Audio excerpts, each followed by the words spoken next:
Hello বন্ধুরা, রাধিকাস kitchen and blog চ্যানেলে তোমাদের সবাইকে স্বাগত। আশা করি তোমরা সবাই ভালো আছো। তো চলো, আজ তোমাদের আমি রান্না করে দেখাবো আলু ফুলকপি দিয়ে কাতলা মাছের হালকা পাতলা ঝোল, যেটা তোমরা গরমের মধ্যেও খেতে পারবে। চলো শুরু করা যাক। আর হ্যাঁ, ভিডিওটা সম্পূর্ণ দেখো প্রথম থেকে শেষ অবধি। তো চলো শুরু করি। এই যে দেখো, ফোড়নের মশলা নিয়ে নিয়েছি, আর এই যে এখানে আলু ফুলকপি কেটে নিয়েছি,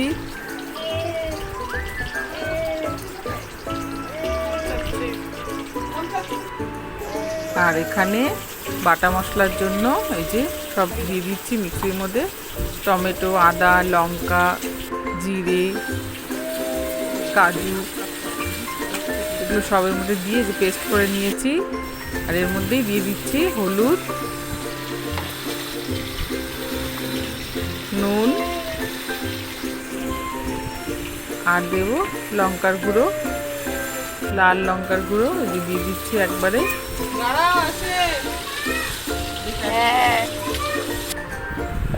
আর এই যে দেখো, মাছগুলো আমি সব ভালো করে ভেজে নিয়েছি।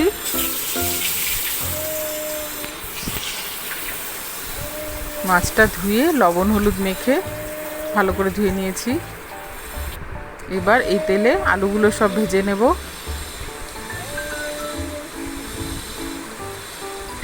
খুব সহজ এবং হালকা পাতলাভাবে রান্না করব।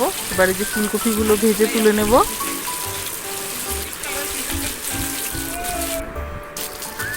একদম সিম্পল একটা রেসিপি, কিন্তু খেতে কিন্তু দারুণ হবে।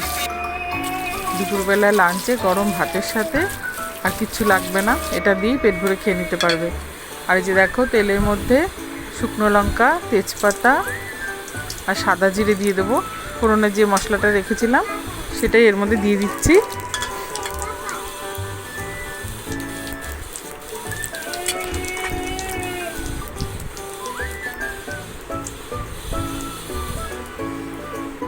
এবার এই যে বাটা মশলাগুলো দিয়ে দিয়েছি, দিয়ে একটু ভালো করে কষিয়ে নেব। যেহেতু ওর মধ্যেই হলুদ নুন সব দেওয়া আছে, তা আলাদা করে আর কিছু দিচ্ছি না। দেখো, মশলাটা একটু কষানো হয়ে গেলে এর মধ্যে আমি আলু ফুলকপিগুলো দিয়ে দেব। এই যে সামান্য পরিমাণ মশলার জলটাই আমি দিয়ে দিচ্ছি এর মধ্যে।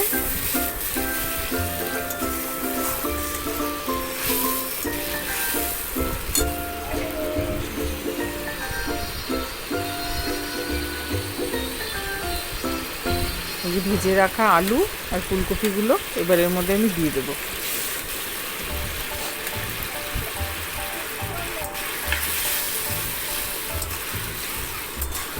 দিয়ে ভালো করে একটু নেড়ে দেবো।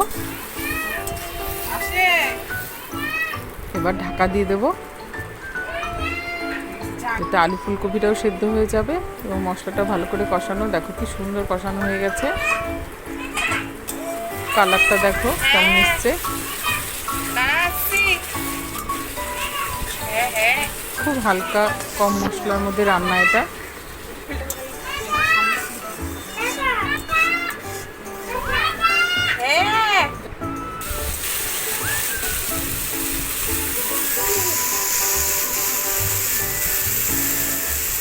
এবার এই যে এর মধ্যে একটু জল দিয়ে দিচ্ছি, যেহেতু পাতলা ঝোল হবে তাই জলের পরিমাণটা একটু বেশি দিলাম।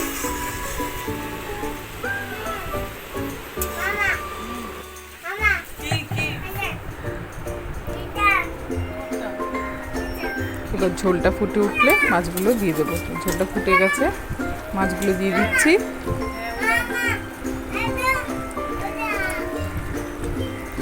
মাছটা দিয়ে একটু ঝোলটা ফুটিয়ে নেব।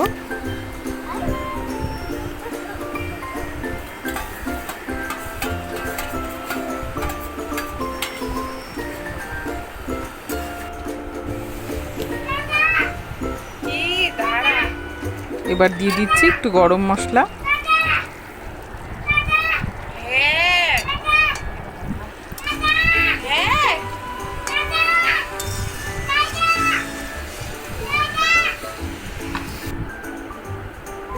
দেখো রান্নাটা আমার হয়ে গেছে, আমি নামিয়ে নিয়েছি।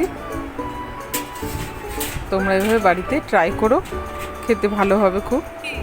গরমের দিনে খুব হালকা পাতলা একটা রান্না। দেখো কি সুন্দর লাগছে দেখতে। বাড়িতে যদি অতিথি আসে তবুও তোমরা এইভাবে রান্না করে খাওয়াতে পারবে। হালকা হলেও রান্নাটা খুব সুন্দর, দেখতেও সুন্দর, খেতেও সুন্দর।